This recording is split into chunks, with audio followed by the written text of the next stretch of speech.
السلام علیکم ورحمۃ اللہ وبرکاتہ۔ روزہ یہ بہت عظیم الشان عبادت ہے۔ روزہ اللہ کو بہت پسند ہے۔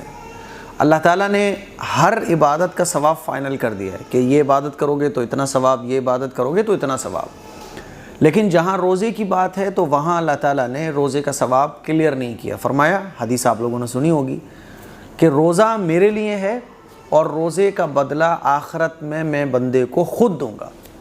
اب اللہ کتنا دے گا نہیں پتہ، تو اس حدیث سے ہی پتہ چلتا ہے کہ روزہ اللہ کو کتنا پسند ہے۔ اب رمضان کے جو روزے ہوتے ہیں وہ تو ہم سب لوگوں کو پتہ ہے کہ رمضان کے روزے ہر مسلمان پر فرض ہے۔ رمضان کے روزے ہم لوگ رکھتے بھی ہیں، لیکن رمضان کے علاوہ پورے سال میں کچھ نفلی روزے بھی ہیں جس کے بارے میں بھی ہم لوگوں کو پتہ ہونا چاہیے، تاکہ جب بھی کبھی موقع ملے تو ان نفلی اور مسنون روزوں کو رکھ کر ہم روزے جیسی عظیم الشان عبادت کر کے اللہ کا قرب حاصل کر سکیں۔ اور حدیث میں آتا ہے نا کہ روزے دار کے لیے اللہ تعالیٰ نے جنت میں ایک اسپیشل دروازہ بنایا ہوا ہے جس سے صرف روزے دار ہی داخل ہوگا اس میں۔ تو آئیے جانتے ہیں کہ وہ نفلی روزے کون کون سے ہیں۔ سب سے پہلے بات کرتے ہیں شوال کے 6 روزے۔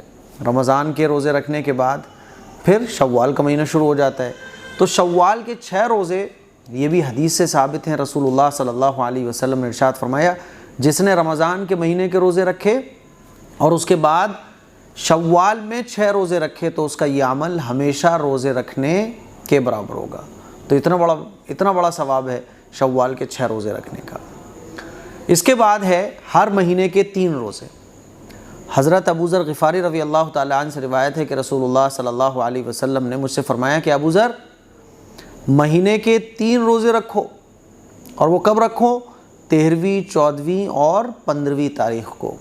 اس کو ایام 20 بھی کہا جاتا ہے۔ حضور علیہ الصلوۃ والسلام ہر مہینے چاند کی ان 3 تاریخوں میں 3 روزے رکھا کرتے تھے، تو آپ ان چاند کی 3 تاریخوں میں بھی روزے رکھ سکتے ہو، یہ سنت ہے۔ اگلا جو روزہ ہے وہ ہے 10 محرم کا روزہ۔ حضرت عبداللہ ابن عباس رضی اللہ تعالیٰ عنہ سے روایت ہے کہ حضور اکرم صلی اللہ علیہ وسلم 10 محرم اور رمضان کے روزوں کا جتنا اہتمام کرتے تھے اور کسی فضیلت والے دن کے روزے کا اتنا اہتمام اور فکر نہیں فرماتے تھے۔ اس سے 10 محرم کے روزے کی فضیلت پتہ چلتی ہے۔ اور جب رمضان کے روزے فرض نہیں ہوئے تھے تو اس وقت حضور علیہ الصلوۃ والسلام 10 محرم کا روزہ رکھا کرتے تھے اور مسلمانوں کو اس کا حکم بھی دیتے تھے۔ اگلے روزے ہیں 10 ذی الحجہ کے روزے۔ رسول اللہ صلی اللہ علیہ وسلم نے ارشاد فرمایا، دنوں میں سے کسی دن میں بھی بندے کا عبادت کرنا اللہ تعالیٰ کو اتنا محبوب نہیں جتنا 10 ذی الحجہ میں محبوب ہے۔ اس 10 کے ہر دن کا روزہ سال بھر کے روزوں کے برابر ہے، اور اس کی ہر رات عبادت کرنے کا ثواب شب قدر کے نوافل کے برابر ہے۔ تو 10 ذی الحجہ کے روزے یہ بھی اللہ کو بہت پسند ہیں۔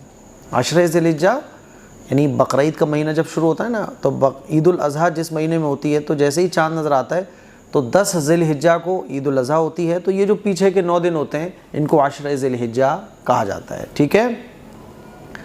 اگلا روزہ ہے 9 ذی الحجہ کا روزہ، یعنی عید الاضحیٰ مان لیجیے کل ہے تو ایک دن پہلے والا جو دن ہوتا ہے اس کو 9 ذی الحجہ کہا جاتا ہے۔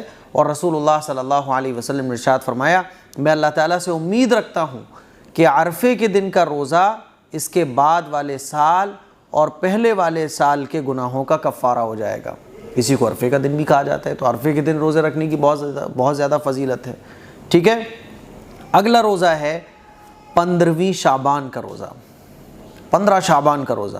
رسول اللہ صلی اللہ علیہ وسلم نے ارشاد فرمایا، جب شعبان کی 15ویں رات آئے تو اس رات میں اللہ تعالیٰ کے حضور نوافل پڑھو اور اس دن کو روزہ رکھو، کیونکہ اس رات میں سورج غروب ہوتے ہی اللہ تعالیٰ کی خاص تجلی اور رحمت پہلے آسمان پر اتر آتی ہے، اور اللہ تعالیٰ ارشاد فرماتا ہے کوئی بندہ جو مجھ سے مغفرت اور بخشش طلب کرے اور میں اس کی مغفرت کا فیصلہ کروں؟ کوئی بندہ ہے جو روزی مانگے، میں اس کو روزی دینے کا فیصلہ کروں؟ کوئی مصیبت میں مبتلا بندہ ہے جو مجھ سے صحت اور عافیت اور مصیبت سے دوری مانگے تو میں اس کو اس مصیبت سے دور کر دوں؟ تو یہ 15 شعبان کو روزہ رکھنے کا ثواب ہے۔ اگلے روزے ہیں شعبان کے مہینے میں نفلی روزوں کا ثواب۔ بعض صحابہ اکرام سے یہ روایت ہے صحابہ کرام فرماتے ہیں کہ حضور علیہ الصلاۃ والسلام کو میں نے کبھی نہیں دیکھا کہ آپ نے رمضان کے علاوہ کسی پورے مہینے کے روزے رکھے ہوں، اور میں نے نہیں دیکھا کہ آپ کسی مہینے میں شعبان سے زیادہ نفلی روزے رکھتے ہوں۔ تو حضور علیہ الصلاۃ والسلام شعبان کے مہینے میں خوب نفلی روزے رکھا کرتے تھے، ٹھیک ہے۔ اب آئیے جانتے ہیں نفلی روزوں کے لیے خاص دن، یعنی بہت سارے خاص دن ایسے ہیں جس میں نفلی روزے رکھنے کا ثواب بہت زیادہ ہے۔ رسول اللہ صلی اللہ علیہ وسلم نے ارشاد فرمایا، پیر کو اور جمعرات کو اعمال کی پیشی ہوتی ہے، تو میں یہ چاہتا ہوں کہ جب میرے عمل کی پیشی ہو تو میں اس دن روزے دار ہوں۔ حضرت عائشہ صدیقہ رضی اللہ تعالیٰ عنہ فرماتی ہیں کہ حضور اکرم صلی اللہ علیہ وسلم پیر اور جمعرات کو روزہ رکھا کرتے تھے، ہے نا۔ تو پیر اور جمعرات کو روزہ رکھنا یہ سنت ہے۔ تو یہ کچھ نفلی روزے ہیں پورے سال کے جو میں نے آپ لوگوں کو بتائے۔ آپ لوگ کامنٹ کر کے بتائیے گا کہ ان میں سے کتنے روزوں کے بارے میں آپ لوگوں کو پتہ تھا اور کتنے روزوں کے بارے میں آپ کو پتہ نہیں تھا۔ اس کو یاد کر لیں، دوسروں تک شیئر کریں، گھر پہ سب کو بتائیں، اور جب موقع ملے، صحت ہو، طبیعت بھی ایک دم فٹ فاٹ ہے، تو روزہ ضرور رکھیں، کیونکہ اس سے اللہ کا قرب حاصل ہوتا ہے، اور جنت کا ایک خاص دروازہ جس سے ہم انٹر ہوں گے، وہ دروازے میں انٹری ہمارے لیے فکس ہو جاتی ہے، ٹھیک ہے۔ السلام علیکم ورحمۃ اللہ وبرکاتہ۔